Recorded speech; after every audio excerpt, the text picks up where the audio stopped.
Undoubtedly, you've seen it if you're in the Tillamook area. It's the Tillamook Rock Lighthouse, built in the middle of the ocean back in 1880 on its little rock island.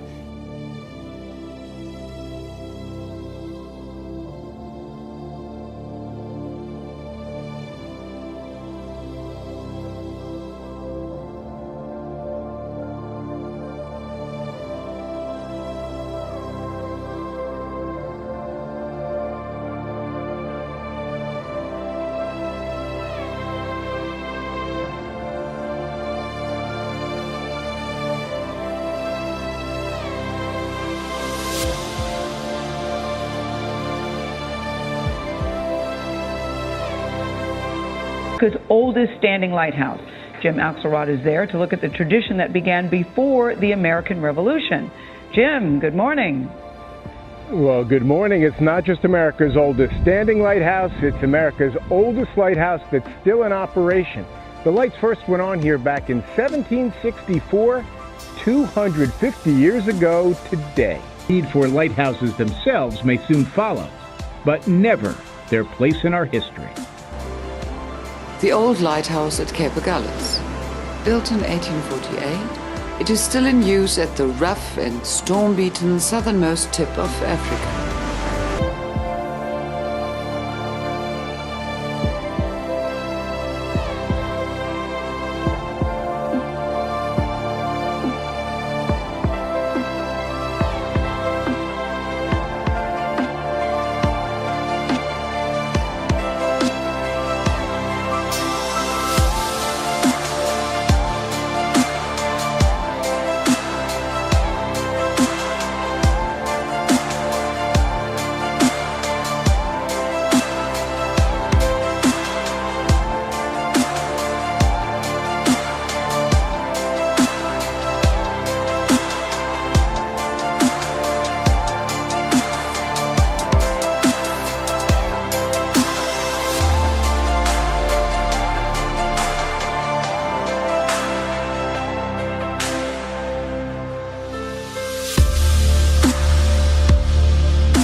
Finally, the main light at the top, burning 2 1/4 pints of paraffin from tanks at the base of the lighthouse every hour.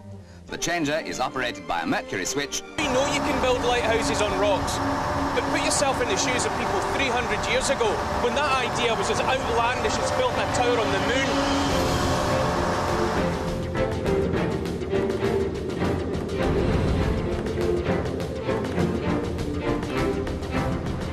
When this lighthouse was opened in 1882, it was hailed as a miracle of engineering. And so it was. But believe it or not, it's not that lighthouse I've come to see. It's the ones that were here before it. For centuries, these rocks have sunk countless ships bound for Plymouth.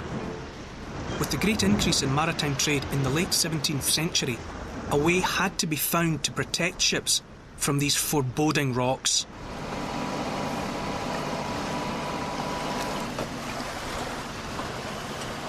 Today, the strong southeasterly winds are making the approach to the lighthouse a wee bit tricky. But imagine having the nerve to build a lighthouse out here 300 years ago, with only flimsy wooden rowing boats to transport tons of material and teams of builders. The man who did have the nerve to try this was one Henry Winstanley. He started building in 1696, and by 1699 he had completed his masterpiece. It had a stone foundation, but it was mostly a wooden structure. Imagine a wooden tower out here in the face of these gales. After 3 years of struggle and one failure in 1699, when Stanley was finally happy with his design. It was an amazing spectacle. The 120-foot structure was finished with ornate engravings and extravagant wrought iron details.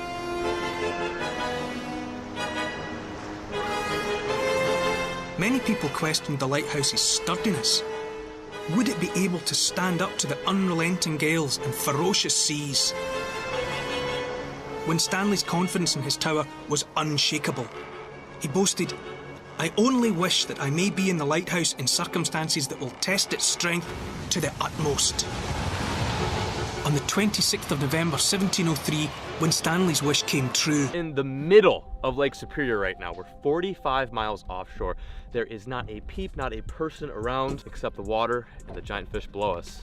And an abandoned lake house, which you see over my left shoulder. We now want to see what is inside that lighthouse that was built in the 1800s and kind of talk about some of the history behind this thing, because while we are fishermen, we're also very curious people. I know what's in there. What's in there? There's ghosts in there. No. I'm telling you, there's a ghost in there. If there's ghosts We're gonna in there, show you the ghosts. No. We're gonna.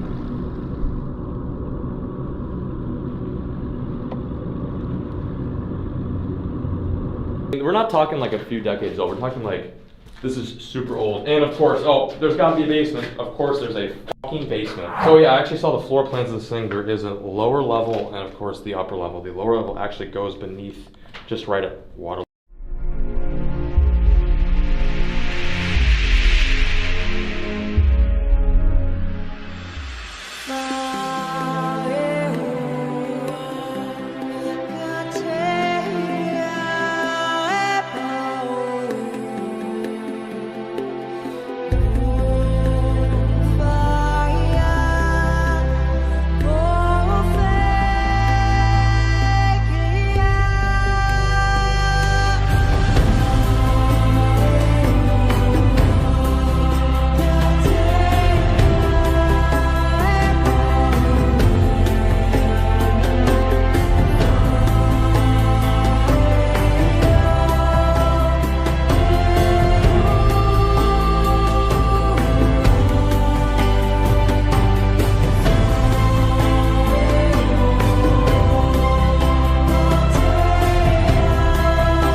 I went to a white sky, basically, on track.